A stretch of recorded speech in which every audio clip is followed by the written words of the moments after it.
Bienvenue à nouveau. Nous sommes rejoints aujourd'hui par le colonel Lawrence Wilkerson, ancien chef de cabinet du secrétaire d'État des États-Unis. Merci beaucoup d'être revenu dans l'émission. Ravi de te retrouver, Glenn. J'aime toujours venir ici. C'est où déjà? La Norvège, la Suède? Same. Pareil. Eh bien, nous avons un cessez-le-feu maintenant. Du moins, c'est ce qu'on nous dit, et il semble déjà s'effriter. Je ne veux pas être trop pessimiste, ce n'est peut-être qu'un début difficile. Mais étant donné la controverse sur la question de savoir si le Liban doit faire partie du cessez-le-feu, il semble qu'un élément clé soit remis en cause. Comment évaluez-vous la situation, la possibilité d'aboutir réellement à la paix ici?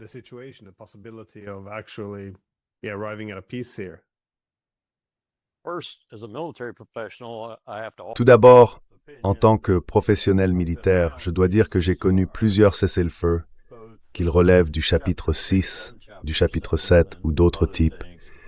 Et c'est difficile. C'est extrêmement difficile. Il faut compter la première semaine ou les 2 premières juste pour que cela se mette en place. C'est le premier point.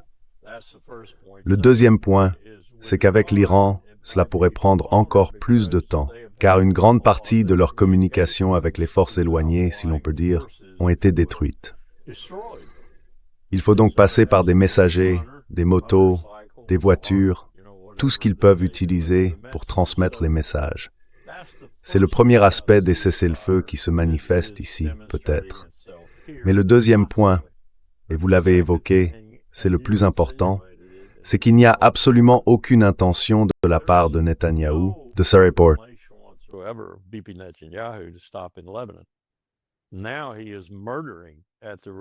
Maintenant, il tue environ 100 de civils par jour.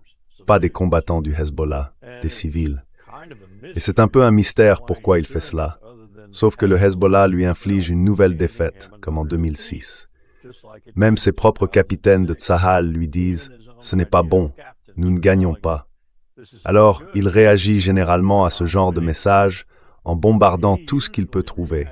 Dans ce cas, des immeubles, des hôtels, des pressings, tout ce que tu veux, partout à Beyrouth et dans le reste du Liban. Et tu as mis le doigt sur ce que je pense être le plus grand obstacle, et l'Iran l'a clairement indiqué. S'il n'y a pas de cessez-le-feu au Liban ainsi qu'ailleurs, alors l'accord tombe à l'eau.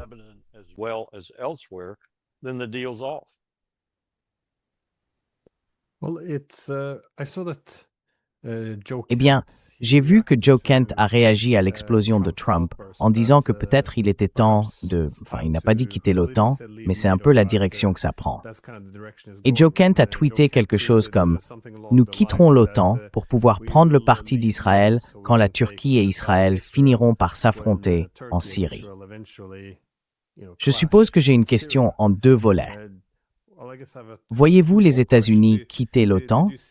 Je veux dire, je pense que l'OTAN a maintenant le secrétaire général le plus docile de son histoire, mais j'imagine que ce n'est pas le principal facteur ici. Donc, les États-Unis vont-ils quitter l'OTAN? Et pensez-vous qu'un tel affrontement soit possible, où les États-Unis iraient réellement, eh bien, sinon combattre directement les Turcs, du moins soutenir fortement Israël?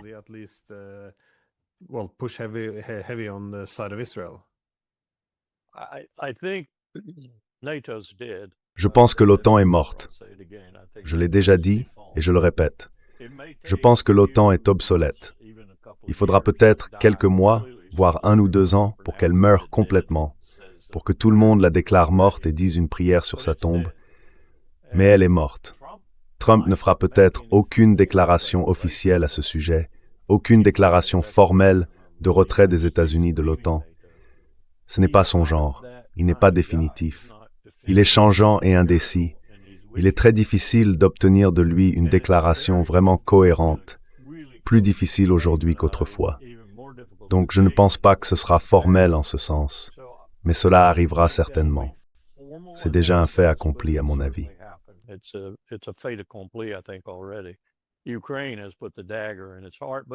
L'Ukraine s'est enfoncé le poignard dans le cœur, mais ce poignard était déjà là lorsque nous avons tourné le dos à la Russie après George H.W. Bush et que nous n'avons pas tenu nos promesses de l'intégrer, en quelque sorte, à l'Europe. Tous les présidents suivants, chacun à leur manière, à commencer par Bill Clinton et les 68 jours de bombardement, ont payé le prix de cette promesse. Voilà pour cela. L'autre aspect, c'est qu'Erdogan, ou quiconque pourrait lui succéder, Fidan ou un autre, n'est pas assez stupide pour se faire ouvertement un ennemi des États-Unis à ce moment précis. Qu'il adopte une attitude antagoniste envers Washington à distance, pour ainsi dire, je pourrais le concevoir sur certaines questions comme les Kurdes, la Syrie ou Israël, à la rigueur. Mais je ne vois pas de relation naissante avec Israël, sinon une relation d'antagonisme.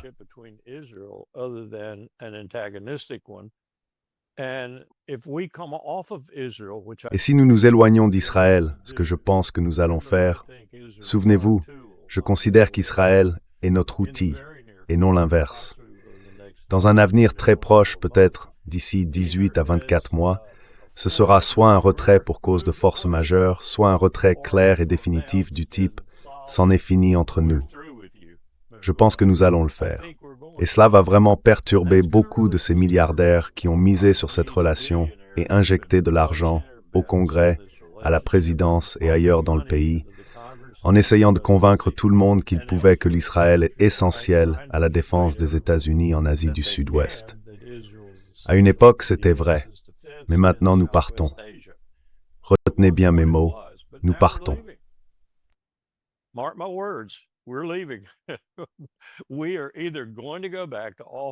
Nous allons soit revenir à l'équilibre offshore, que nous n'aurions jamais dû abandonner, soit simplement nous retirer sans même pratiquer cet équilibre offshore, car franchement, nos moyens maritimes deviennent limités et ces moyens sont de plus en plus vieillissants. Prenons nos porte-avions par exemple. Leur vulnérabilité a été mise en évidence dans ce conflit. Ils ne s'approchent plus à moins de ce que nous appelons, dans le Pacifique, la ligne des 1000 milles. C'est la réalité des porte-avions dans ce monde de drones et de missiles supersoniques.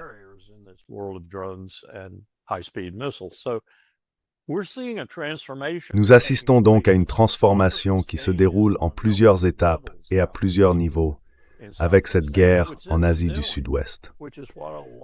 D'ailleurs, c'est ce que beaucoup de personnes comme le général Van Ripper, qui a dirigé le jeu de guerre Millennium Challenge en 2002, je crois, peut-être en 2003, et d'autres qui ont étudié cette situation avaient prédit que cela marquerait essentiellement, d'abord, la fin de la présence américaine au sol de manière significative en Asie du Sud-Ouest, voire au Levant, voire en Afrique du Nord, et finalement, la fin d'Israël en tant qu'État juif au Levant.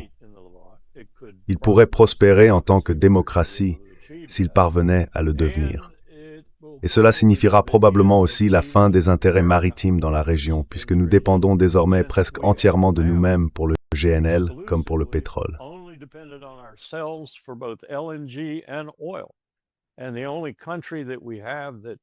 Et le seul pays qui nous lie vraiment étroitement au détroit d'Ormuz, en dehors de l'impact mondial sur l'économie si celui-ci devait être fermé pendant une longue période, c'est le Japon.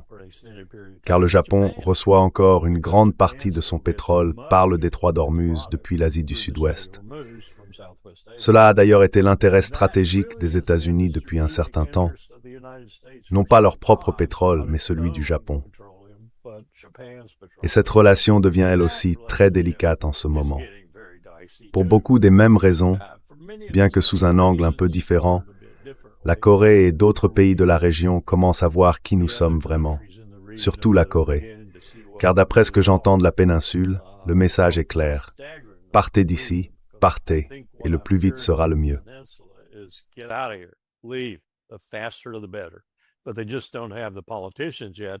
Mais ils n'ont tout simplement pas encore les politiciens capables de s'en charger et de le faire.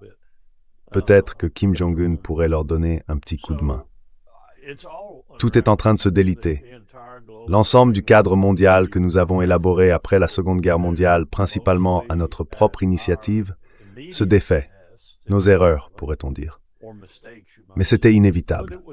C'était inévitable. Comme me l'a dit Colin Powell en 1989 à Fort McPherson, en Géorgie, ils sont tous partis, Larry. Les Thatcher, les Mitterrand, les Kohl, les Majors, ils sont tous partis. Quand ils seront tous partis et que des gens qui n'ont pas eu les pieds dans la guerre, même à 12 ans, seront aux commandes, le monde va changer profondément. Et tu n'aimeras pas ça, Larry. Il avait raison.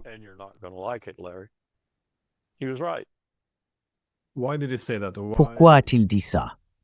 Je sais pourquoi ils sont partis, mais pourquoi n'y a-t-il pas de politiciens compétents pour les remplacer?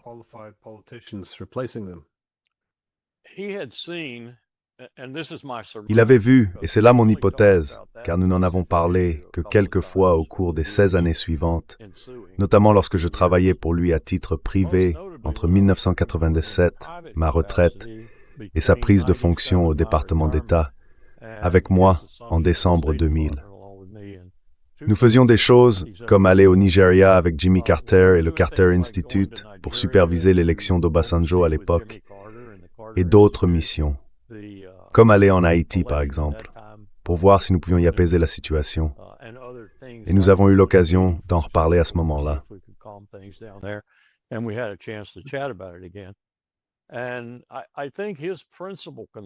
Et je pense que sa principale préoccupation était que ce que H.W. Bush avait entamé, et même lui-même, à la fin de son mandat en 1993, avait commencé à compromettre, c'était un rapprochement significatif avec Moscou. Les intégrer à l'alliance politique autant qu'à l'alliance militaire, puis étendre cela à une nouvelle architecture de sécurité européenne qui inclurait la Russie. Lorsqu'il réfléchissait aux possibilités que cela se réalise réellement et qu'il prenait conscience de la fragilité de ses chances, il voyait le chaos. Et il voyait ce chaos non pas tant parce qu'il n'y avait plus de Kohl ou de Mitterrand, cela en faisait partie bien sûr, mais parce que la mémoire dans la population en général, comme la plupart des souvenirs d'événements cataclysmiques, serait si fragile, voire disparue, qu'il n'y aurait plus de force, pour ainsi dire, pour les maintenir unis, ni de force pour nous maintenir parmi eux. Et je pense qu'il avait raison.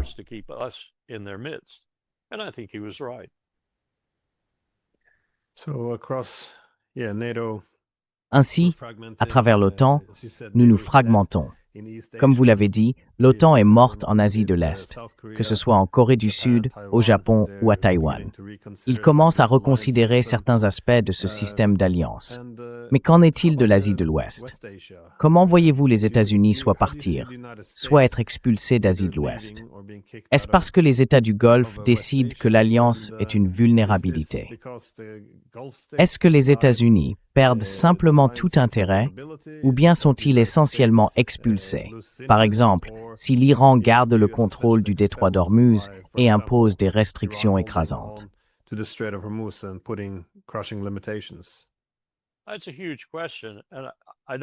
C'est une question énorme. Et je ne veux pas confondre l'Asie du Sud-Ouest avec l'Asie de l'Ouest en général. Par là, je veux dire que je ne veux pas mélanger ce qui se passe en Iran avec ce qui va nous forcer à quitter nos positions au sol dans les pays arabes. Et peut-être aussi en Égypte. Je soupçonne l'Égypte. Je soupçonne qu'ils vont en avoir assez de nous également. Et nous pourrions en avoir assez de leur verser les 3,6 milliards de dollars chaque année, juste pour maintenir le traité de paix avec Israël. Après tout, s'il n'y a plus d'Israël avec qui maintenir un traité de paix, il n'y aura plus d'argent pour les Égyptiens. Peu importe qui est au pouvoir, Sisi ou un autre.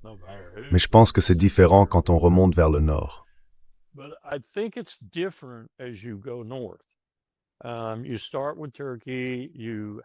Vous commencez par la Turquie. Il faut bien sûr inclure l'Afghanistan et le Pakistan. Il faut inclure l'ouest de l'Inde, car l'ouest de l'Inde est très différent de l'est de l'Inde. Il faut, je pense, inclure le Caucase. Il faut examiner ce qui se passe et quel est l'axe principal de ce déplacement inexorable du pouvoir. Et c'est le même axe principal qui existait lorsque le mouvement s'est fait dans l'autre sens, apportant le pouvoir à l'Ouest et façonnant l'Amérique, si l'on veut. Maintenant, le mouvement s'inverse, et c'est l'axe principal qui passe par Dushanbe, Samarkand, Tashkent, et ainsi de suite jusqu'à la province du Xinjiang en Chine. Et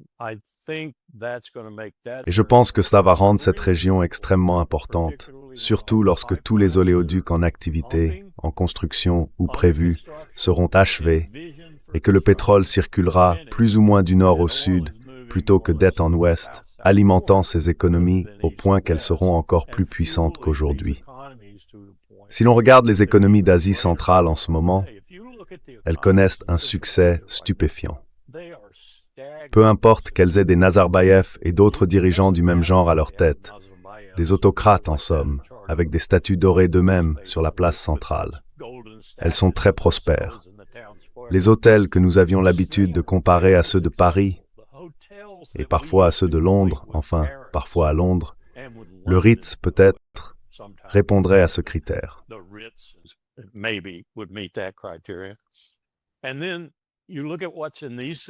Et puis, quand on regarde ce qu'il y a dans ces villes aujourd'hui, la comparaison n'a même plus lieu d'être. Ces hôtels sont magnifiques, tant par leur splendeur que par le prix de leurs chambres et le luxe qu'offre un séjour sur place. L'Asie centrale repose sur d'immenses réserves de gaz naturel et de pétrole, à un moment où la transition devra impérativement s'opérer. Sinon, nous allons nous détruire nous-mêmes. Mais cela n'arrivera pas avant 50 à 75 ans. Ils sont probablement assis sur les réserves d'énergie les plus importantes du monde, notamment celles situées sous la mer Caspienne, s'ils parviennent un jour à savoir comment les exploiter. Je pense donc que ces relations devront nécessairement être maintenues.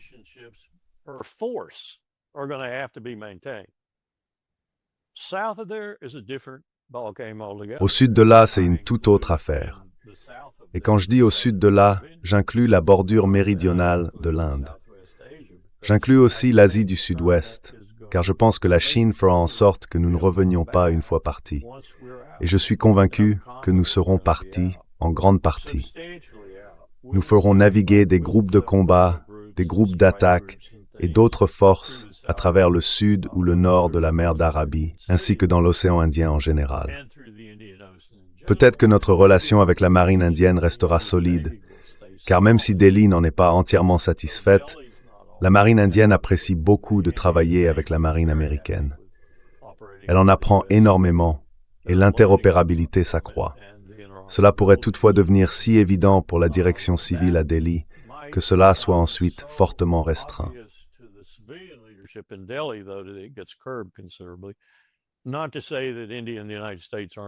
Ce n'est pas pour dire que l'Inde et les États-Unis ne vont pas rester assez proches. Ils le seront, je pense, ne serait-ce qu'à cause de la Chine. Mais ce sera un monde différent, un monde entièrement différent. Et nous ne semblons pas le reconnaître, Glenn. Nous ne semblons pas le reconnaître. Et là où nous le reconnaissons, nous le combattons bec et ongle. Regarde ce que nous venons de commencer à faire avec les Israéliens qui portent la plus grande part des bombardements. Nous bombardons à tout va cette voie ferrée que la Chine avait terminée jusqu'au golfe Persique et qui devait remonter jusqu'au cœur du Caucase pour devenir sa principale initiative de route méridionale. Ils la bombardent à fond maintenant.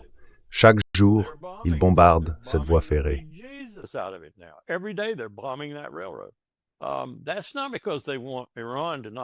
Ce n'est pas parce qu'ils ne veulent pas que l'Iran ait un chemin de fer, c'est parce qu'ils savent où ce chemin de fer mène. Et ce chemin de fer, presque immédiatement, en conjonction avec les 4 autres, dont la plupart, d'une manière ou d'une autre, débouchent en Europe, au nord, au centre et au sud, détournera environ 60% du commerce que la Chine génère actuellement, soit probablement près de 40% du commerce mondial, des mers où l'Amérique exerce sa domination, ou pense encore le faire, pour le placer sur la terre ferme. Nous ne voulons pas de cela. Nous ne le voulons absolument pas. Pas plus que les Portugais ne le voulaient il y a 1000 ans, quand cela les a chassés des mers parce qu'ils faisaient payer trop cher le transport commercial.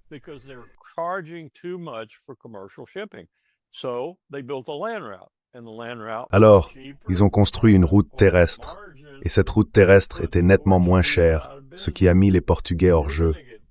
Nous allons, nous aussi, être mis hors jeu en matière de suprématie maritime, car la terre va devenir l'essence même des échanges économiques. Et ces pipelines en sont la preuve également. Ils traversent le nord et le sud, l'est et l'ouest. Ils ne passent pas au-dessus de l'eau. Ils sont sur la terre. Et je pense que c'est là que nous allons. Le détroit d'Ormuz, le détroit de Bab el-Mandeb, le détroit de Bab el-Mandeb existeront toujours et le commerce continuera d'y circuler, mais pas du tout dans les mêmes proportions qu'aujourd'hui, parce que nous passons par la terre, parce que la Chine dit que nous passons par la terre.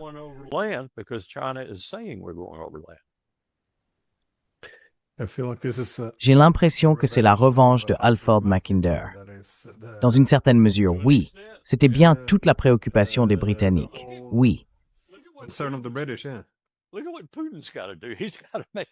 Regardez ce que Poutine doit faire. Il doit prendre une décision ici, et je le vois y réfléchir. De temps en temps, il fait une remarque ou Sergueï Lavrov en fait une, ce qui me fait penser qu'ils y réfléchissent et qu'ils ont des gens qui travaillent dessus.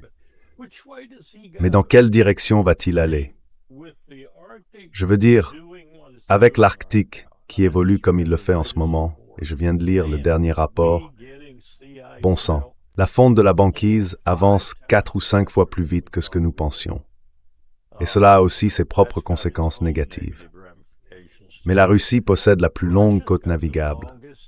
Donc tout à coup, la Russie, qui n'avait pas de port en eau chaude, se retrouve avec un littoral qui exige une puissance maritime.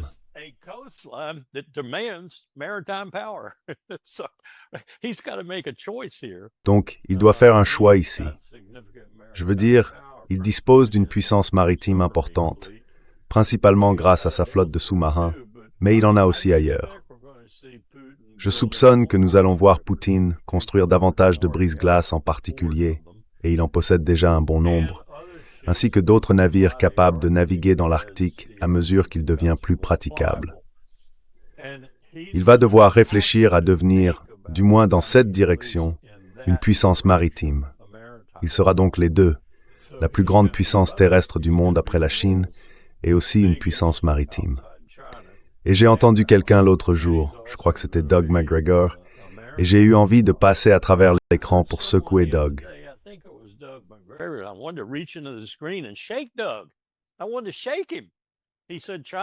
Je voulais le secouer.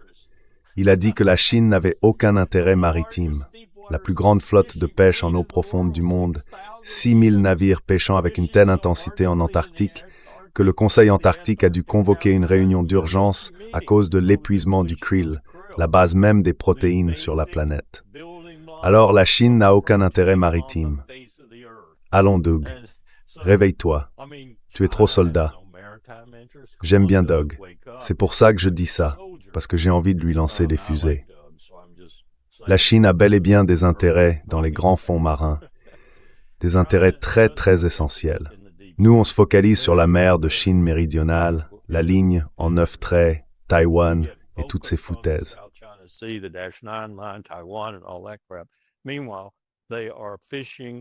Pendant ce temps, ils pêchent partout dans le monde et ils viennent de construire le port le plus moderne du monde sur la côte ouest du Pérou, et cela relève du maritime.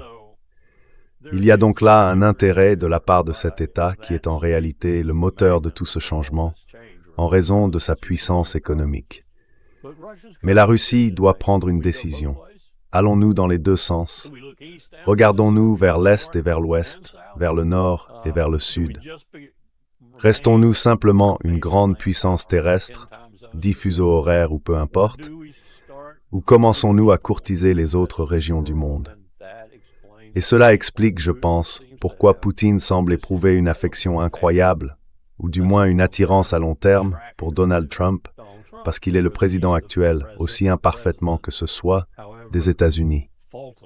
Et Poutine ne veut pas détruire cette relation.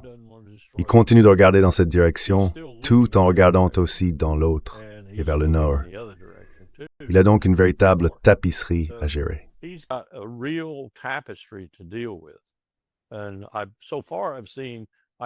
Jusqu'à présent, d'après ce que j'ai vu, je pense qu'il y a de la compétence dans son administration et parmi la population en général, même à la Douma, certains sont capables de gérer cela. Mais peut-on remplacer Poutine?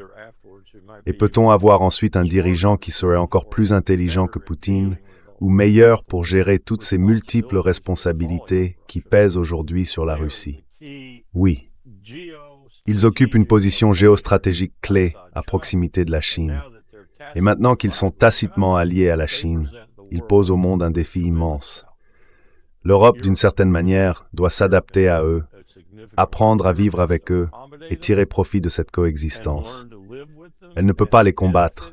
Elle serait détruite si elle le faisait. Elle se détruirait elle-même en essayant. Et c'est ma grande inquiétude concernant cette approche américaine vis-à-vis de la Chine, faite uniquement de balles, de baïonnettes et de sanctions. C'est stupide. C'est tout simplement stupide.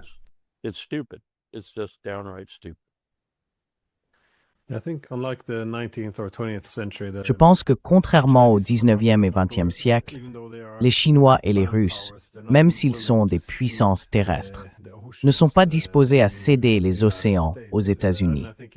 Et je pense que vous avez raison de dire que les Chinois, avec la ceinture et la route, vont également se concentrer sur la mer. Mais les Russes aussi, ils considèrent leur territoire comme essentiel pour relier le continent eurasien d'est en ouest et aussi du nord au sud, en particulier avec ce corridor international de transport nord-sud que les États-Unis et Israël, comme vous l'avez dit, bombardent actuellement en Iran. Mais ils nourrissent également des ambitions de puissance maritime.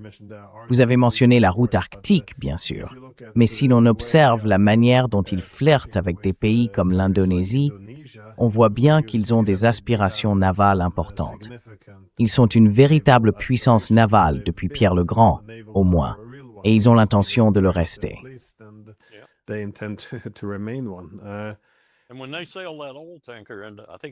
Et quand ils ont fait naviguer ce vieux pétrolier, je crois qu'il a accosté à Matanzas, à Cuba, c'était une provocation directe, Donald. La doctrine Monroe, la doctrine Trump, appelez ça comme vous voulez, peu importe le nom. En pleine figure, je suis à Matanzas en train de décharger une guerre. Et aussi, 2 ans plus tôt, quand ils ont envoyé le Gorchkov, la frégate, tous mes camarades militaires disaient « Oh, cette frégate, ce n'est rien ». Cette frégate était équipée de missiles hypervéloces capables de couler un porte-avions américain en un clin d'œil. Kirov, je crois que c'était son nom.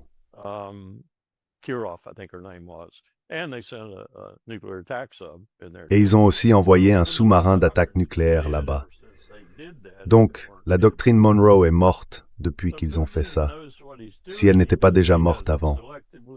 Poutine sait ce qu'il fait. Il agit de manière sélective, et il le fait pour des raisons réelles et fondamentales qui sont positives pour lui, et j'oserais dire positives pour ce dont je parle. Il faut s'adapter à ce changement de puissance, pas le combattre, car si vous le combattez, vous finirez dans le bac à sable de John Mearsheimer avec le piège de Thucydide, et vous serez battu, mais une grande partie du monde le sera aussi.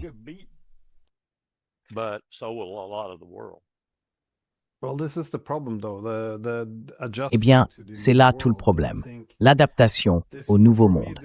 Pour ma part, c'est la première chose à laquelle j'ai pensé lorsque j'ai lu l'article de Krauthammer en 1990, celui où il parlait du moment unipolaire.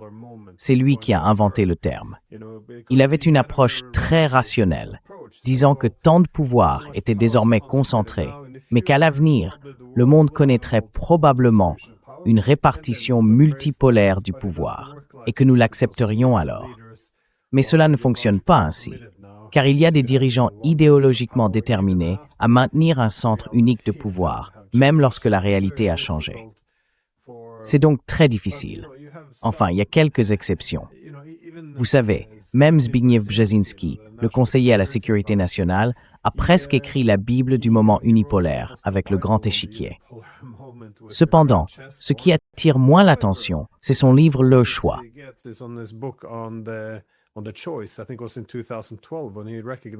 Je crois que c'est en 2012 qu'il a reconnu que, eh bien, en réalité, la répartition du pouvoir devenait multipolaire. L'Amérique a un choix. Soit elle s'y adapte et se taille une position de premier parmi ses pairs, ce qui est un format très favorable pour un monde multipolaire organisé par les États-Unis, soit elle y résiste. Mais alors le reste du monde finira par créer un ordre multipolaire en opposition aux États-Unis. une sorte d'équilibre, quelque chose dans l'esprit des BRICS. Et vous savez, il a emporté avec lui au moins une certaine dose de pragmatisme.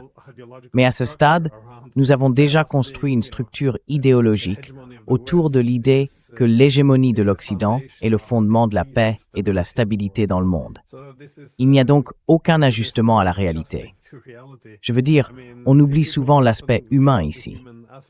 Il y a d'ailleurs aussi une faille dans le réalisme politique, auquel Mère Schemer et moi appartenons, à savoir l'hypothèse de l'État rationnel. Je pense que ce n'est pas du tout rationnel.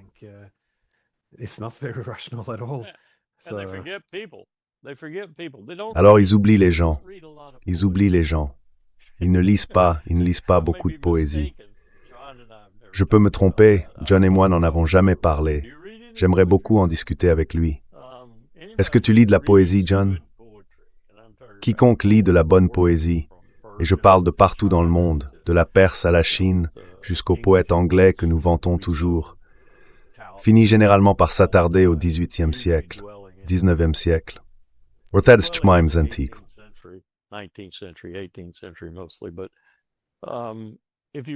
Mais si vous lisez de la poésie et comprenez la puissance de la poésie, alors vous réalisez qu'il existe un aspect de la vie humaine qui est tout à fait significatif, quelque chose qui n'a rien à voir avec la rationalité et tout à voir avec l'émotion humaine, qui est probablement l'une des choses les plus imprévisibles sur la face de la Terre.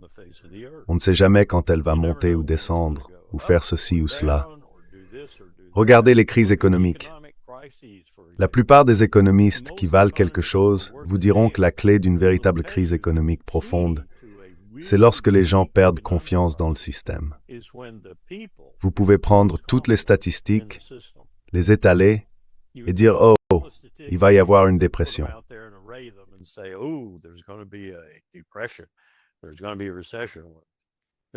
Il va y avoir une récession. Si vous conservez encore la confiance du peuple, vous pouvez vous en sortir. On peut simplement voir certains signes indiquant qu'un malheur approche, et le peuple s'y accroche, le peuple, c'est-à-dire la majorité, et perd confiance dans le système qui s'effondre alors complètement.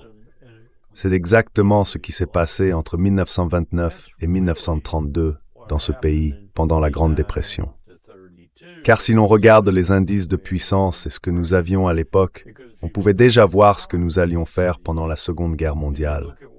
On pouvait comprendre pourquoi Yamamoto, en voyant Pearl Harbor en flammes, de manière peut-être apocryphe, mais très juste, aurait dit « Je crains que ce que nous ayons fait, c'est d'avoir réveillé un tigre endormi et de l'avoir empli d'une résolution redoutable. »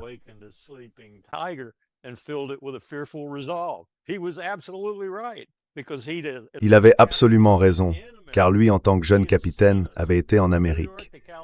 Il nous avait vus de New York à la Californie, du Michigan au Texas, et il savait de quoi nous étions capables. C'est de cela qu'il s'agit quand on parle de confiance. Des gens qui font ce qu'ils ont à faire, au moment où ils doivent le faire, et qui le font davantage sous l'impulsion de l'émotion que par calcul stratégique. Les deux sont nécessaires, bien sûr. Les Mearsheimer et les poètes sont nécessaires. Mais si l'on oublie les poètes, on est perdu, on coule. Ce célèbre poème de Matthew Arnold, dont on ne parle guère dans le monde littéraire sauf parmi les vrais connaisseurs, contient ces vers à la fin qu'il a écrits à la fin des années 1800, à l'époque romantique.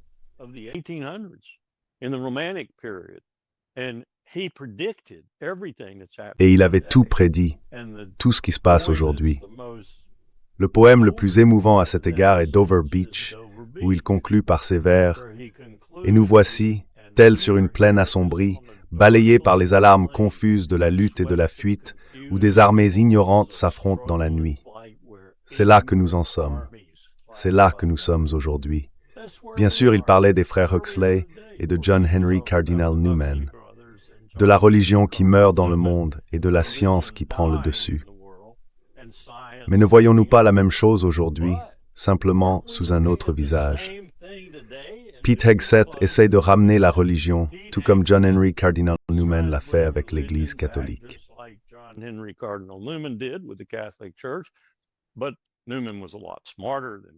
Mais Newman était bien plus intelligent que Pete Hegseth.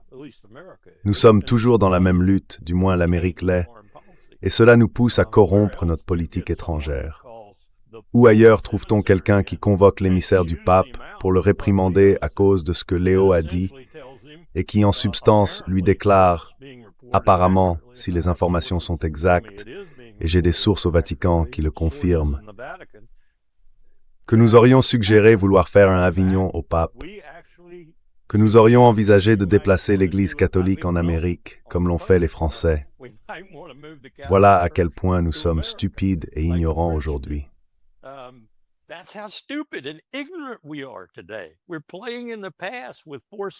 Nous jouons avec des forces du passé qui, une fois libérées, sont extrêmement dangereuses et difficiles à remettre sous contrôle.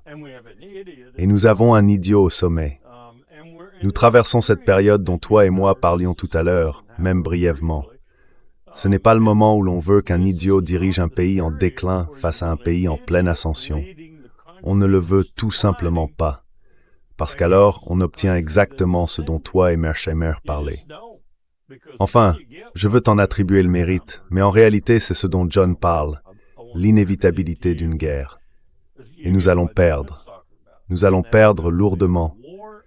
Ce qui m'inquiète, c'est que le monde entier va y perdre parce que cette guerre sera nucléaire.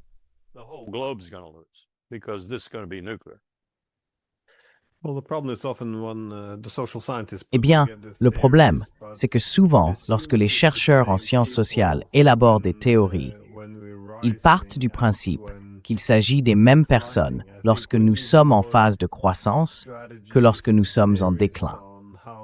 Je pense que nous avons besoin de plus de stratégies et de théories sur la manière de gérer le déclin.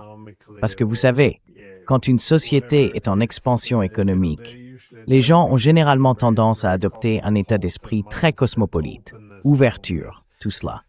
Mais en période de déclin, c'est dans la nature humaine de se replier sur sa tribu. Et après cela, on assiste à un nationalisme plus féroce.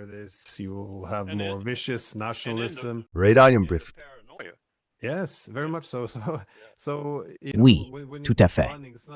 Lorsqu'un pays est en déclin, il ne s'agit pas seulement de devoir prévoir une armée plus faible ou une économie moins performante, mais aussi de prendre en compte un état d'esprit très tribal, plus en colère, plus vulgaire, plus agressif et plus haineux envers les adversaires. Je trouve souvent choquant que les gens ne se rendent pas compte à quel point nous sommes devenus haineux.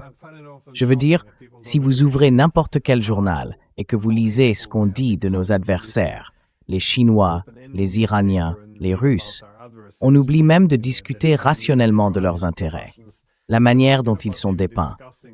Je veux dire, il se passe quelque chose d'horrible dans nos sociétés, et nous ne pouvons même pas en parler. C'est assez fascinant. Et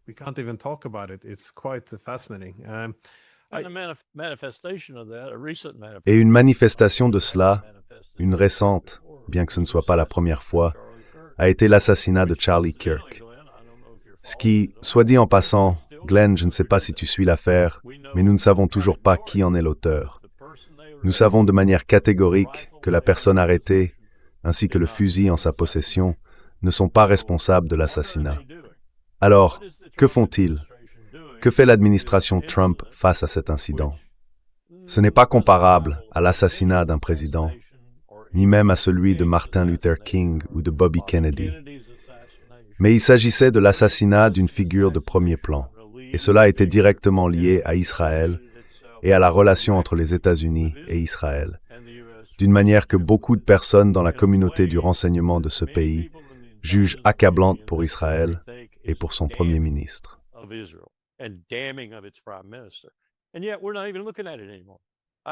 Et pourtant, nous n'y prêtons même plus attention. Je ne trouve plus rien à ce sujet dans la presse. C'est terrible que nous fassions ce genre de choses, que nous cachions ces crimes et les mettions de côté quand nous ne trouvons pas de bouc émissaire commode, ou vous savez Lee Harvey Oswald, par exemple. Je ne cherche pas à comparer Charlie Kirk à John Kennedy, mais c'est le même type de phénomène, le même type de symptômes de déclin, de l'empire, de la pensée, de la capacité intellectuelle. On pourrait même remonter à la guerre du Vietnam et dire que c'est là que cela a vraiment commencé pour l'Empire. Quoi qu'il en soit, c'est un désastre. C'est un désastre.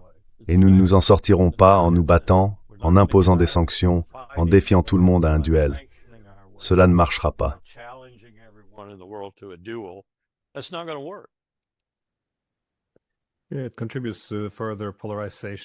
Cela contribue également à une polarisation accrue.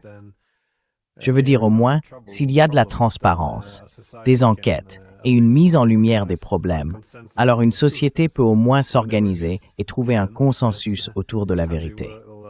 Chaque fois que tout est caché, la société se polarise inévitablement et suit plutôt des récits commodes. Je voulais toutefois revenir sur quelque chose que vous avez dit plus tôt, à propos des conséquences de la guerre en Iran. Vous avez mentionné que s'il y a un Israël, et j'ai trouvé cela intéressant car cela soulève la question, dans quelle mesure ces dommages permanents ont-ils déjà été causés pendant cette guerre, qui n'est peut-être pas terminée? Je parierais que non. Mais voyez-vous Israël en danger, et les États du Golfe peuvent-ils se remettre de cela, en somme, revenir à la situation d'avant?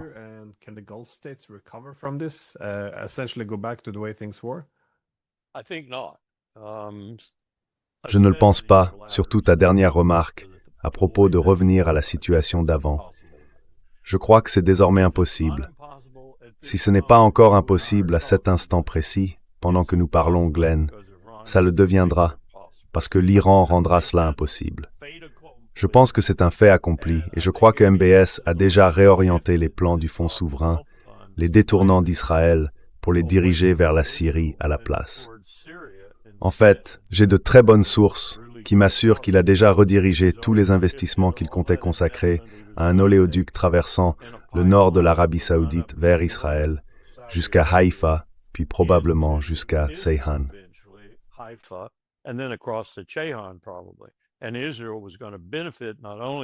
Et Israël allait en bénéficier non seulement grâce aux droits de transbordement, mais aussi en obtenant son pétrole, tu sais, en gros désormais et pour toujours, de l'Arabie saoudite de cette manière. Maintenant, il a tout transféré vers la Syrie. Quelle décision, si elle a vraiment été prise. Comme je l'ai dit, j'ai de très bonnes sources qui me disent que c'est le cas. Cet argent prend maintenant cette direction. Eh bien, cela va assécher Israël, à moins que les États-Unis ne soient prêts à financer tout son approvisionnement en pétrole, d'où qu'il vienne. Et cela inclut aussi le financement de l'exploitation des champs pétroliers et gaziers qu'ils ont pris aux Gazaouis en Méditerranée.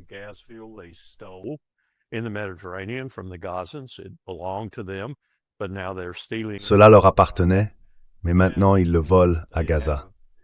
Et celui qu'ils ont dans leur propre eau territoriale, ou leur propre zone économique, je ne sais plus laquelle, à l'extrême est de la Méditerranée, ils volent aussi celui du Liban. C'est l'une des raisons pour lesquelles il veut aller de l'avant avec le Liban. Il ne veut pas que le Liban se rétablisse au point de pouvoir les défier. Tout cela va très vite partir à volo à cause des manœuvres entreprises par des pays bien plus puissants qu'Israël sur les marchés du pétrole et du gaz.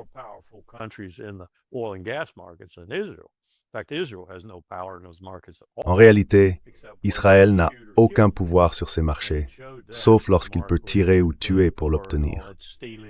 Et il l'a démontré avec Mark Rich et Glenn Diesen, ainsi qu'avec tout ce vol à Saddam Hussein, le vol à la Syrie lorsque nous étions en guerre avec l'Irak, la véritable raison de la guerre en Irak. Si vous avez lu Glenn Diesen, le livre de Gary Vogler, et aussi celui de Dennis Fritz, Deadly Betrayal, vous savez que la guerre a été menée pour Israël autant que pour toute autre raison, ce qui explique pourquoi Israël la défendait. Donc je pense que leurs jours sont vraiment comptés. S'ils trouvaient soudainement la force politique et la volonté politique de passer à une solution à un seul État, incluant un véritable État démocratique, eh bien, depuis que le Likoud a pris le pouvoir, Israël n'est plus une démocratie.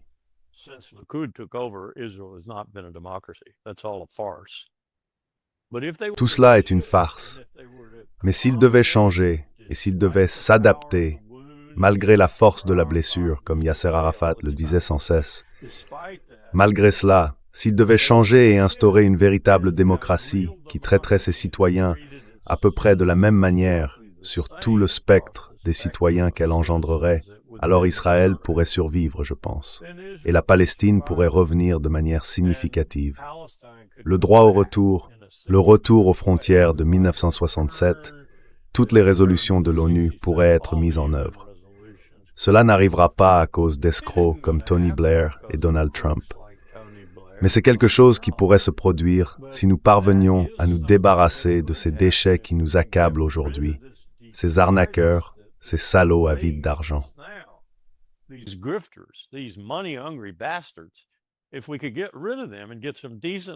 Si nous pouvions nous débarrasser d'eux et obtenir une direction décente à tous les niveaux, y compris à l'ONU, un nouveau secrétaire général est désespérément nécessaire. Et une refonte ainsi qu'une révision du Conseil de sécurité de l'ONU sont également désespérément nécessaires. La première chose que je ferais serait d'expulser la Grande-Bretagne. Je ne la laisserai même plus être membre du Conseil de sécurité de l'ONU. Ils ne sont là que pour nous marcher sur les pieds, pour ainsi dire, et nous faire mal. Donc, si nous pouvions faire tout cela, nous pourrions y parvenir en une décennie, peut-être une décennie et demie, et nous pourrions remettre le monde en ordre, pour ainsi dire, et peut-être au moins en partie sauver une partie de notre réputation et du pouvoir dans le monde que nous avons dilapidé. Je ne pense pas que ça va arriver. Je ne pense pas que cela va arriver.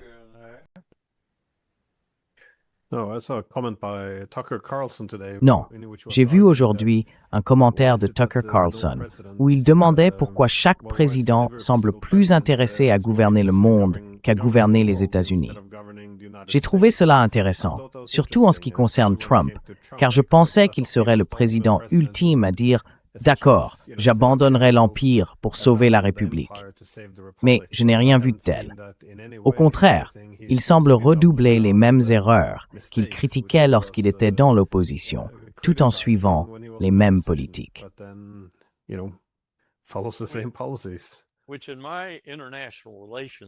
Dans mon livre sur les relations internationales, qui s'inspire en quelque sorte de The Relations of Nations de Fred Hartman, un livre formidable, même dans sa 6e édition, c'est toujours un livre formidable. Ce sont de petites gens. Les gens comme ça sont de petites gens. Ce sont eux qui jettent des pierres dans les rouages des relations internationales. J'aime bien cette expression d'ailleurs. Fred l'a utilisée à Newport, au Naval War College, lorsqu'il y donnait des conférences. The Relations of Nations. Non seulement c'est un peu poétique, mais cela exprime aussi mieux les choses. Que sont les relations internationales? Eh bien, ce sont les relations entre nations. Et l'une des premières prérogatives d'une puissance intelligente dont elle devrait se prévaloir à 100% du temps est de ne jamais avoir plus d'ennemis qu'elle ne peut en gérer.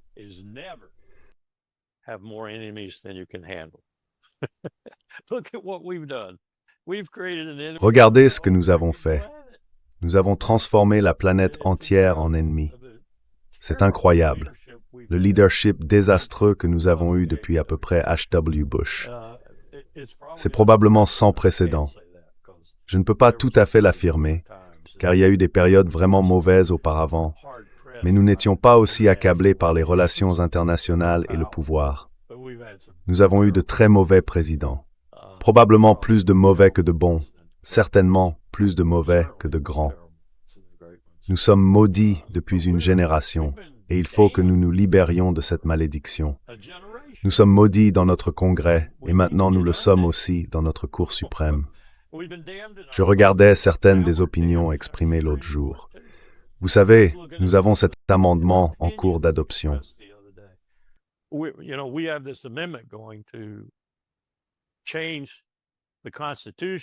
Modifier la Constitution avec un amendement très court qui éliminerait simplement les effets de la décision Citizens United. Ce serait un formidable atout pour notre processus politique, pour en retirer tout cet argent occulte. Et nous avons été stupéfaits de la rapidité avec laquelle cela avance. Nous avons déjà 26 États. Il nous en faut seulement 39, je crois. Les 2/3 du Congrès, les 3/4 des États. Je pense que nous allons y parvenir. Probablement d'ici 5 ou 6 ans. ce qui serait un véritable atout pour notre processus politique. Mais en 5 ou 6 ans, on peut se détruire. Et avec le genre de leadership que nous avons en ce moment, nous pourrions bien le faire.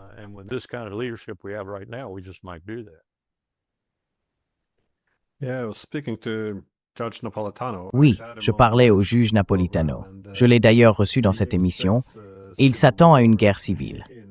Il y a donc beaucoup de pessimisme dans l'air.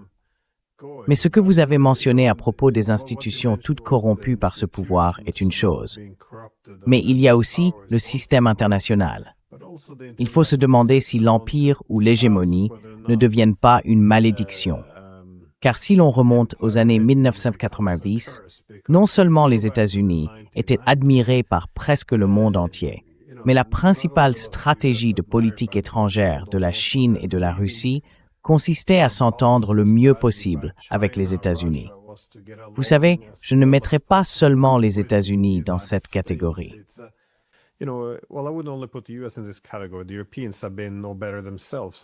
Les Européens n'ont pas été meilleurs eux-mêmes. Je veux dire, ils étaient eux aussi considérés comme un partenaire préférable par de nombreux pays. Mais maintenant, on voit tout cela s'inverser. Le pouvoir diminuer, la réputation affaiblie. J'ai le sentiment que si nous n'avions pas suivi la voie de Krauthammer, celle non seulement de l'hégémonie des États-Unis, mais aussi de cet effort pour imposer l'hégémonie de l'Occident politique, les choses auraient pu être très différentes. Mais bon, nous en sommes là. Et je voulais quand même vous demander comment vous voyez, encore une fois, pour revenir au cessez-le-feu et boucler la boucle, comment vous comprenez cela?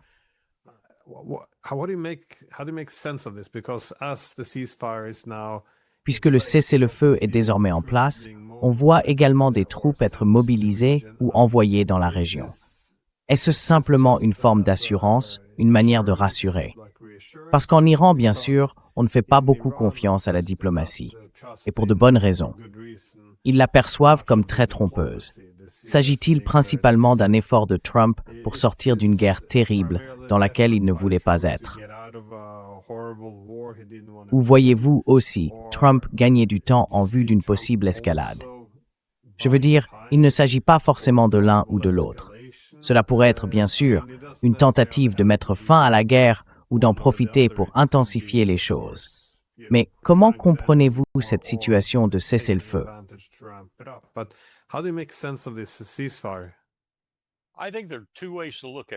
Je pense qu'il y a 2 façons de voir les choses, enfin plus de 2, mais 2 principales. Premièrement, c'est une autre manœuvre, exactement comme tu l'as suggéré. Et je pense que probablement Abbas Araghchi, le ministre iranien des Affaires étrangères, le voit ainsi en ce moment. Peut-être aussi le président Pezeshkian, le président du Majlis et d'autres encore. Je le ferai à leur place. L'idée, c'est que les objections véhémentes de Netanyahou, « Je vais poursuivre ma guerre au Liban, au diable ta diplomatie », avaient toutes été orchestrées à l'avance. Il jouait le rôle du méchant, celui dont la défiance devait donner aux Iraniens l'impression qu'il s'agissait d'un effort sincère.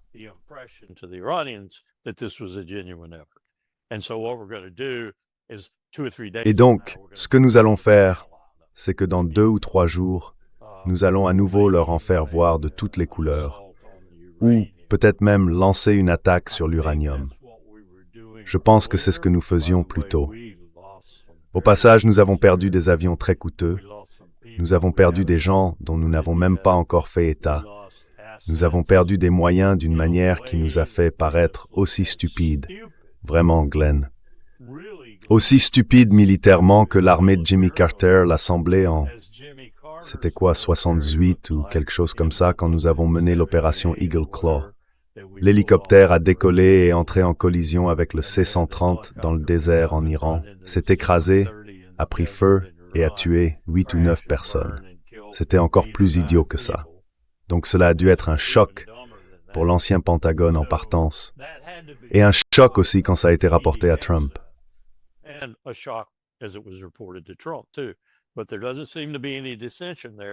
Mais il ne semble pas y avoir de dissension là-bas. Ils travaillent toujours ensemble, malheureusement. Donc c'est une chose qui pourrait être en train de se produire. Nous pourrions essayer d'endormir à nouveau les Iraniens, leur faire croire que nous allons instaurer un cessez-le-feu, que nous allons faire de la diplomatie, puis les frapper à nouveau de toutes les manières possibles. C'est une possibilité. L'autre possibilité, c'est que nous soyons sérieux à ce sujet. Nous sommes sérieux. Et Donald Trump a finalement compris, après la parution de cet article dans le New York Times et ailleurs sur la façon dont il avait pris sa décision de déclencher la guerre, que Bibi était son seul conseiller. Tous les autres, du général Keane à J.D. Vance, en passant par Marco Rubio, le mettaient en garde. Pete Hegseth était un flagorneur du début à la fin, mais tous les autres le mettaient en garde.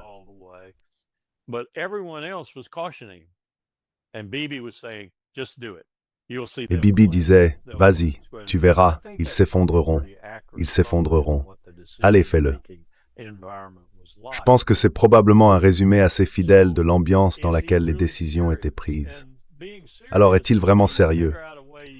Être sérieux signifierait trouver un moyen de sortir de cette guerre et de déclarer la victoire. Et tant pis pour Netanyahou. S'il est vraiment sérieux, alors nous avons devant nous des négociations difficiles, et les Iraniens aussi. J'ai leurs 10 points juste ici, les mêmes 10 points que j'aurais formulés si j'avais été à leur place. Réparation, fin de toutes les sanctions, retrait d'Asie du Sud-Ouest, enfin, toutes ces choses. Est-ce que ce sera négociable? Seront-ils capables de trouver un accord s'ils s'engagent dans une véritable diplomatie au Pakistan ou ailleurs?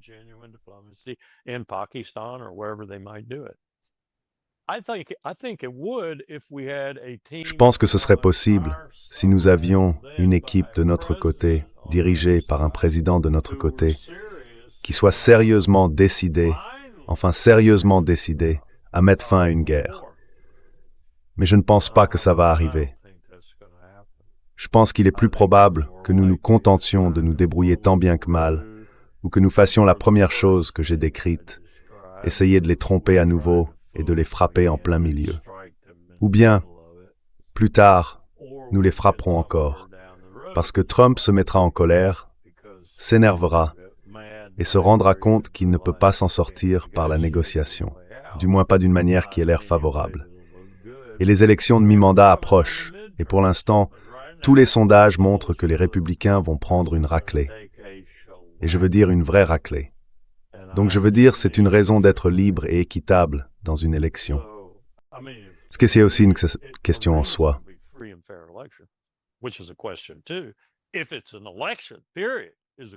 Si c'est une élection, point final, voilà la question. Nous n'avons donc rien de bon à attendre, sauf peut-être dans la deuxième hypothèse, si un certain succès devait être obtenu. Pendant ce temps, Glenn Diesen fait ce que j'appelle du preacher packing, un vieux terme du Sud. On met les bonnes fraises sur le dessus et les pourries en dessous.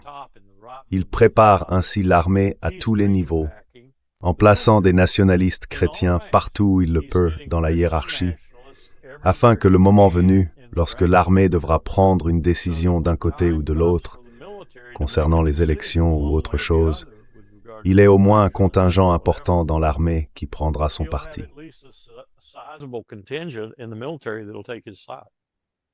Est-ce la raison derrière toutes ces purges, le renvoi des généraux?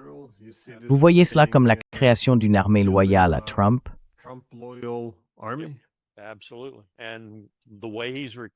Absolument. Et la manière dont il recrute, les États d'où il recrute, les comtés nationalistes chrétiens d'où il recrute, la base évangélique d'où il recrute, les conversions à la fin de la formation individuelle avancée dans l'armée, par exemple. Ils vont à la rivière et baptisent 60 ou 70 recrues au nom de Jésus et de Dieu. On ne peut pas inventer ça. Je veux dire, c'est quelque chose que j'ai vu. Tu as probablement vu ce film. Orlando Bloom y atteint une certaine maturité. Il parle des croisades. Ridley Scott a réalisé le film et il prend beaucoup de liberté avec Richard Cœur de Lion et les Croisés, ainsi qu'avec Saladin, et la confrontation entre les Croisés et Saladin à 2 ou 3 reprises, notamment celle où il prend Jérusalem, bien sûr, et où Orlando Bloom est autorisé à faire sortir les habitants parce qu'il a été un si grand combattant et tout le reste.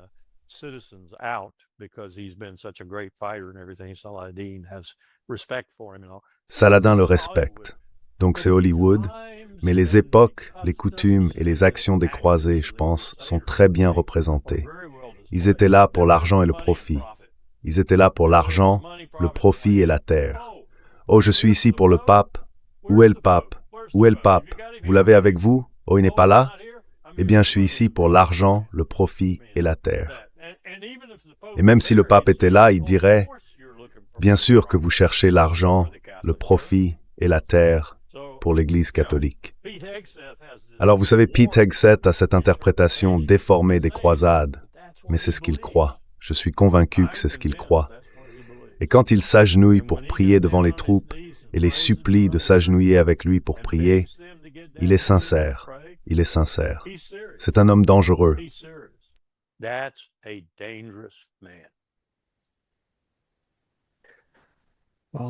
Eh bien, si cela prépare ce qui pourrait essentiellement devenir une guerre civile, c'est assez inquiétant. Oui.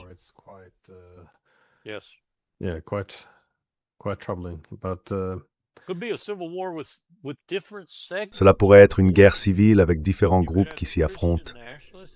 Il pourrait y avoir les nationalistes chrétiens, les dominionistes, les dispensationalistes et d'autres cherchant à rapprocher l'Armageddon de chez eux. Et il pourrait y avoir de véritables chrétiens dans les rues ou ailleurs pour protester contre cette guerre, la manipulation et la dégradation ultime de Jésus-Christ. Car certains d'entre eux sont vraiment en colère contre Hegseth et contre des gens comme John Hagee qui envoient encore de l'argent aux colons de Cisjordanie.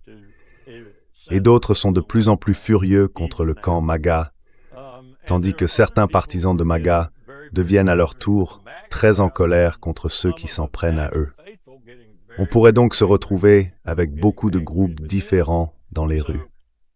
Et nous avons 400 millions d'armes à feu dans ce pays.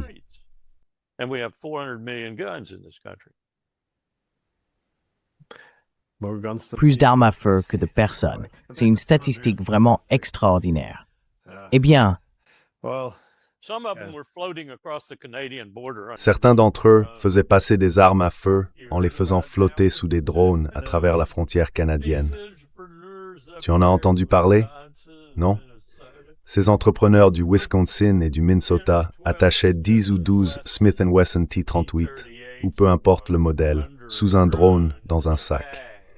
Ils ne coûtaient peut-être que 400 ou 500 $ aux États-Unis. Ils les faisaient traverser jusqu'au jardin d'un ami, les laissaient tomber là, les récupéraient plus tard et les revendaient à Toronto pour 2000 $ pièce.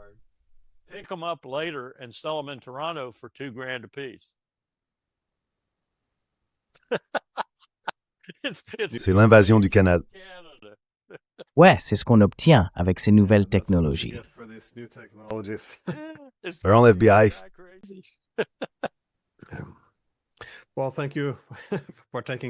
Eh bien, merci d'avoir pris le temps. Nous arrivons presque au bout. Donc oui, j'aimerais qu'il y ait de meilleures nouvelles, un peu plus d'optimisme, étant donné que la guerre est peut-être terminée et que le cessez-le-feu tient toujours. On pourrait espérer un peu d'optimisme, mais je ne le vois pas encore. Enfin, voilà. Moi non plus. Et je vais te dire l'endroit où j'aimerais le moins être, parce que je me mettrais probablement tellement en colère que je me ferais tuer très vite, c'est le Liban, où ils tuent des hommes, des femmes, des enfants, n'importe qui se trouvant sous leurs bombes.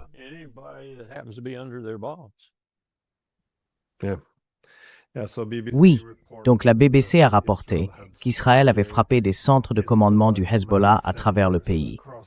Mais ce que l'on voit réellement, ce sont des immeubles résidentiels qui explosent, avec des femmes, des enfants et des hommes dispersés.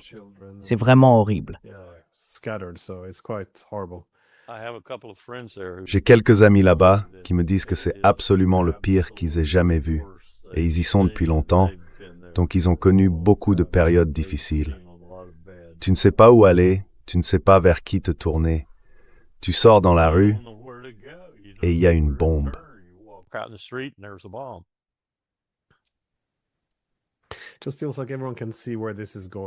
On a juste l'impression que tout le monde voit où tout cela mène et que personne n'essaye, tu sais, de corriger le cap. Ce n'est pas seulement le Moyen-Orient. On peut dire la même chose de l'Europe. Je vois où cela va, et c'est la guerre contre la Russie. Cela va s'intensifier très bientôt. Et c'est juste, y a-t-il la moindre prévisibilité dans la direction que nous prenons? Et encore une fois, rien. C'est assez déprimant. Again, nothing. It's quite depressing. Il y a des gens dehors avec des bidons d'essence qui en répandent un peu partout. Ouais. Well, Eh bien, merci pour le temps accordé. Merci encore, aussi morose que cela ait été.